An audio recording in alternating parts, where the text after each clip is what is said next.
So if you can repeat your question, please. Thank you. Yeah. So I'm curious why, to me, it seems like a God who demands and punishes us if we don't believe enough. He seems tyrannical. He seems like a God who sort of he just seems tyrannical, and I'm curious why you don't feel the same way.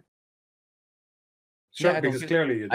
I don't feel the same way, and I don't feel the need to justify anything. If someone doesn't believe in God, then whether he calls God tyrannical or not tyrannical is irrelevant, because he doesn't believe it exists. So why is he afraid of punishment? Well, no, I'm saying that why, like, the God. Are you fearing punishment yourself? No. Then you got nothing to worry about. No, I guarantee you there is a punishment waiting. Sure. I'm like in for the theology, like, why do we believe in a God? But like, this question to me is like, the God you're presenting to me seems like an evil God, and it seems like very petulant, very childish, very petty. He seems to care overly much about what we believe in him as over like our actions. Like, if you imagine a good parent, is believing an action or no? It very much depends how you think about it. But yeah, sure. Yeah. So believing is an action. So what you just said is incorrect rationally, because you said he doesn't care about actions, and believing in him is one of the actions. And the consequences of not believing in him is doing everything else wrong, because your desires becomes your God. You do whatever you want to do in your day-to-day life. You become the moral source of what you should and what you shouldn't do. Like for you, you're a prime example. What is right and wrong? Can you tell me? No, it's a curious problem. It's a big problem. Yeah, whatever you think of. So how do you behave in your life? How have you been behaving? You're doing what you like. To a certain extent, yeah. Yeah, so you're just proving my point. So the minute you disbelieve in a creator, you become your own God. And the consequence of disbelieving in a creator will influence everything else to do with your life. It's to pretend that this is a simple thing. It is no way a simple thing. So it has an influence on everything you will behave, how you will behave in the rest of your life, whether you believe in a creator or you don't believe in a creator. So it is literally why you exist on here. That's why it's a test in this life. Because when you don't believe in a creator, you will act in a specific way. And when you believe in a creator, you'll act in a different way. Well, I don't think that's true. I don't think people generally do bad things regardless of whether or not they believe in it. I do, yes. Do you drink alcohol? I do. Sometimes, not much. Do you fornicate? As much as possible. Okay, so you just proving my point. Your actions why are these immoral? Your actions are opposite of mine. So you just said you don't believe, not believing in God will have an influence on your actions, and you're just telling me how they're having an influence on your actions. Me believing in God is having an influence on how I behave, and you not believing in God is also having an influence on how you behave. Now, I don't need to convince you that they're moral or immoral, because by definition, you need to tell me the source of morality, whether you believe in objective or not. You don't believe in God to begin with, so we'll have to come back whether there is a God or there isn't a God. The reason we say these are immoral, because what determines morally right and wrong is God. So by extension, if God said those things are wrong, they become objectively wrong, because God is the one who determines what is objectively right and objectively wrong. But again, my point still stands. If you don't believe in a creator, it's not as simple as just I don't believe in a creator. No. It is that the rest of your life will be a consequence, accountability, things that you will do will all be related to whether you believe in God or not. That's why the biggest casualties of human history are by atheists, people who don't believe in God. People who have no sense of objective morality, therefore they become their own God. You got the biggest massacres that took place in human history. The biggest killings were for political reasons, worldly reasons, gain, this and that. Has nothing to do with the belief of God, has nothing to do with religion. And there are multiple studies on that. Like Naveed Sheikh has a study, for example, in Louisville University, showcasing you that how the biggest human casualties are coming from atheism and these anti-theist groups. Sorry?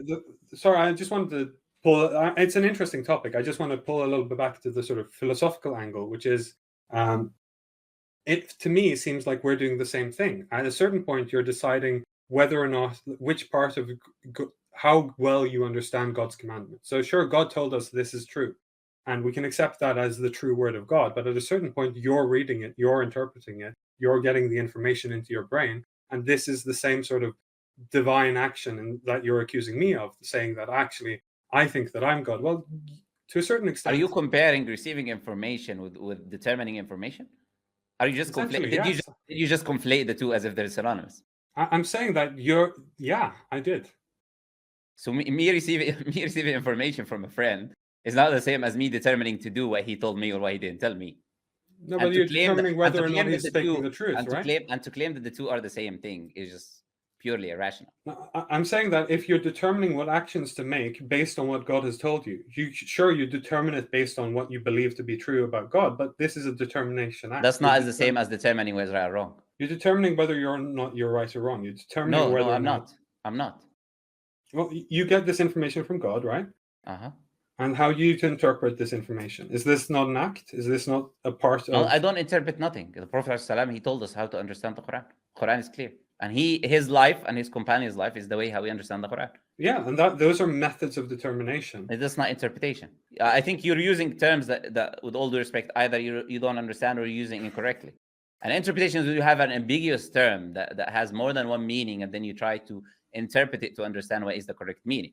Now, if I give you a clear command, drink water, you don't interpret my command to drink water or not to drink water, because it's a clear command. Drink water means drink water. If there's a bottle next to you, drink from this bottle next to you. You drink from the bottle next to you. Now, interpretation is a completely different thing. Is where you have a statement that is ambiguous, that could have multitude of different meanings, and then you come to a conclusion. The Quran is very clear. Prophet ﷺ, it shows us how to understand the Quran, how to implement it. That's why he was living, he was implementing it. I think we can understand. Yeah, but I think this is entirely semantic. Like the word is, you get information, you have the information, and this information transfers to your mind. That's the important thing for my point. I'm saying that at the point of transference, at the point you're saying, well, it's clear, it's definitely true. Well, maybe it is clear, but maybe it isn't. How do you know this? How do you approach this knowledge claim? Well, I'm not hyper skeptical like you. I trust my experience. I don't doubt my experience because I have no reason to doubt it. You guys do it the opposite way around. You start doubting something without a reason, and you become crazy, and you don't even know whether you exist or the universe exists. And I know you do that. I know. You're right, 100%. I know, and we don't do that. It's so simple. Like I'm smart enough to know that I have no reason to doubt my personal experience. It's been consistent since I was born. It's been repetitive, and it seems to be real. I've got no reason to doubt it. You have to give me a reason to doubt it to start with. And you cannot say because it could be something else. That's not a reason. That's a hypothetical scenario. If I live my life based on hypothetical scenarios that has no evidence, like for example, the example I give all the time, that SpongeBob is dancing on the moon. If I keep exploring these ridiculous possibilities, there's a flying pink elephant behind my building right now, I will keep looking and wasting my life. Now, I don't do that. I base things based on evidences. If there is convincing evidence for something, then I would consider that a possibility. If there isn't, then I don't care. Yeah, well, to flip that around, what is then the evidence for God? What is the proof that it doesn't work for any of the other religions? What is the proof? You said we went a circle, we came back. You said you want to do that. You don't want to do the theological discussion. And then you went. And then I want the theology. Sorry, I'll tell you my best evidence for the existence of God. Mm-hmm. My best evidence for the existence of God is I don't need to prove the existence of God because it's a part of human nature innately with us. There are multiple studies that show that, like Justin Barrett's study. Bunch of atheists who conducted a study in Oxford University came to the conclusion. Dr. Oliver Petrovich, he did the same thing on Japanese children. You can look at certain tribes that were separated from the rest of the world. They still believed. Every civilization, literally, in human history, had a belief of a higher entity. So children are born, even in societies which are atheistic, and I'm giving studies and references. You just I understand. Yeah. I agree with you. They innately believe in a creator. So why do I need to prove something which is innately a part of my human nature? Just like there are acts, I believe the belief on God is an axiomatic thing that you're born with, just like the rationality is an axiomatic thing that you're born with, just like knowing causality is a real thing, is an axiomatic thing that you're born with, just like intuitively knowing that you're choosing is an axiomatic thing that you're born with. I don't need to prove anything to anyone. Well, I don't bother to try. But if I can explain this feeling, this sensation of God in another way, in a natural way, like we see pattern, we see faces in the clouds and hear the rustling. I don't see faces in the clouds. Well, what do you do? We see patterns. Maybe if you drink something. Children do that. You're talking about children. Things. No, these studies don't prove what you said. These studies that were done shows that they say there's something high above. They don't call that thing. Whatever they didn't call it a human being. They didn't say it looks like a creation. No. But I mean, I'm saying is that children believe loads of crazy things for absolutely no reason. No, and they believe that they anthropomorphize a lot of nature for no reason. No. Every universe. This is something which is a fact. Every universal belief that we're born with as human beings, as children, is true. For example, I'll give you already an example. Universal belief. That means all children are born with that belief. You're saying some children have crazy stories. That's irrelevant. I'm talking about everyone being born with something. So when you have children from 20 different countries, like the study showed, from 20 different backgrounds being all saying the same thing. Essentially, it's an innate thing within human beings. So, for example, we have an innate thing of knowing causality, cause and effect. That's why you always see children saying, where did this come from? Why, when, where did it come from? Who did this, who did that? And there are multiple studies as well on causality. Like, for example, you put objects on a table, they remove the table without the objects, and the baby that will shock. explains the phenomenon. Step by step. I'm trying, Okay, step by yeah, step. sure. I'm trying to make a point. So this causal belief, cause and effect, is an intuitive thing that is within human beings, and this is true. Another thing that human beings have is they have a sense of even justice that we're born with, equality in a way to say. If you have two babies and you give a baby one cookie, you don't give it to the other baby. The other baby will get upset, will start crying, because it recognizes a sense of injustice that is innately put by the creator. This is the claim I'm making. But why by the creator? I'm coming to that. Yeah, sure. By the creator within that baby. There's also another intuitive thing that we exist. It's an axiomatic thing. It's an intuitive knowledge within every human being that he exists. He's aware of his own self, and there are surroundings around him. So I'm making the claim that all of these are intuitive beliefs that are universal, and all of them are true. And one of them is the belief on God, because it's also an intuitive, universal belief that everyone has. But one of the things you described here, this causal belief, is the same. This is just the same as explains why we believe in God, because we see connections in everything. We try and apply meaning to everything. That explains it. I already told you the study disagrees with that. They don't say I believe in a creator because this has to come from this, that has to come from that. That's not what I'm saying either. They don't give you the children don't say we believe in a creator because of the cosmological argument or something. They don't start telling you things that come into existence that they require a cause and a cause. I agree. I'm saying that this is the same thing. I'm saying that the causal belief. Andy, I feel like we're going in a circle a little bit. Look, my claim is very simple. Okay. It's you already agreed with me that studies show this, that it's an innate thing that we as human beings and every civilization existed are being born believing in a creator.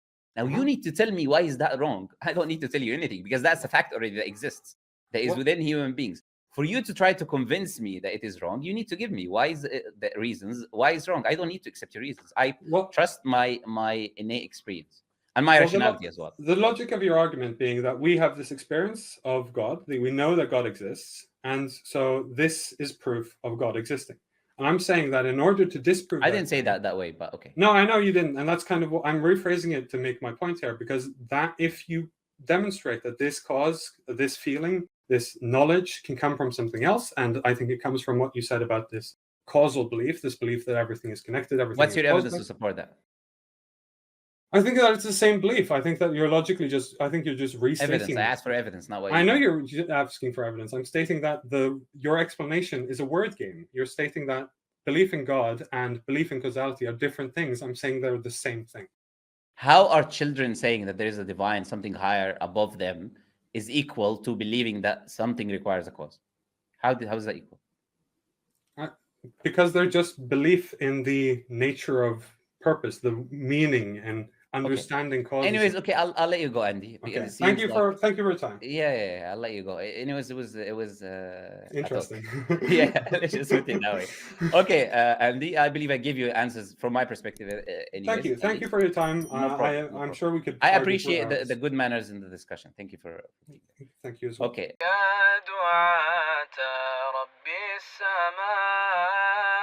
يا من صنعتم في الأرض نورا يا قلوبا فيها الوفاء بشركم اليوم السرور